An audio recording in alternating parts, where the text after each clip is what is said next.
நாடு முழுவதும் மே 7ஆம் தேதி பாதுகாப்பு ஒத்திகை நடத்த வேண்டும் என்று மத்திய உள்துறை அமைச்சகம் அந்தந்த மாநிலங்களுக்கு உத்தரவு பிறப்பித்திருக்கிறது. பாதுகாப்பு தொடர்பாக இருக்கக்கூடிய நடவடிக்கைகள், செயல்பாடுகள், கண்காணிப்புகள் உள்ளிட்ட பல்வேறு அம்சங்கள் இதில் அடங்கும் என்றும் கூறப்படுகிறது.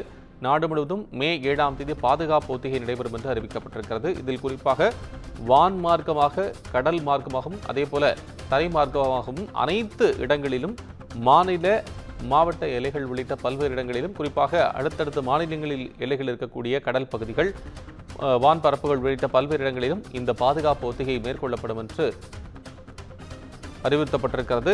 தீவிரவாத தாக்குதலின் போது மக்களை பாதுகாப்பது தொடர்பாக நாடு முழுவதும் இந்த பாதுகாப்பு ஒத்திகை நடைபெற வேண்டும் என்று மத்திய உள்துறை அமைச்சகம் அறிவுறுத்தியிருக்கிறது.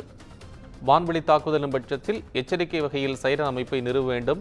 அதேபோல கடல்வழி தாக்குதல் இருந்தால் கடலிலிருந்து வரக்கூடியவர்களை கடலோர பாதுகாப்பு படையினர் உள்ளிட்டோர் எப்படி அவர்களிடமிருந்து பாதுகாக்க வேண்டும் உள்ளிட்ட பல்வேறு அம்சங்கள் இதில் இடம்பெற்றிருக்கின்றன. மக்களை பாதுகாப்பது எப்படி, தீவிரவாத தாக்குதல்களோ அல்லது மற்ற தாக்குதலிருந்து மக்களை பாதுகாப்பாக தாக்குதலிருந்து எப்படி தப்பிக்க வைப்பது, அவர்களை பாதுகாப்பது எப்படி உள்ளிட்ட பல்வேறு அம்சங்கள் இதில் இடம்பெற்றிருக்கின்றன. ஆகவே மே 7ஆம் தேதி பாதுகாப்பு ஒத்திகை நடைபெறும் என்று மத்திய உள்துறை அமைச்சகம் அறிவுறுத்தியிருக்கிறது. இதில் கமாண்டோ படை வீரர்கள், மாநில காவல்துறையினர் மற்றும் பல்வேறு அம்சங்கள் இதில் ஈடுபடுத்தப்படுவார்கள் என்று எதிர்பார்க்கப்படுகிறது.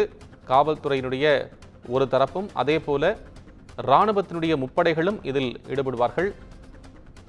கடலோர காவல் படையினர் மற்றும் வான் சாகசத்தில் ஈடுபடக்கூடிய பல்வேறு தரப்பினரும் இதில் கமாண்டோக்கள், BSF உள்ளிட்ட அனைத்து தரப்பினருமே இந்த பாதுகாப்பு ஒத்திகையில் ஈடுபடுவார்கள் என்று சொல்லப்பட்டிருக்கிறது.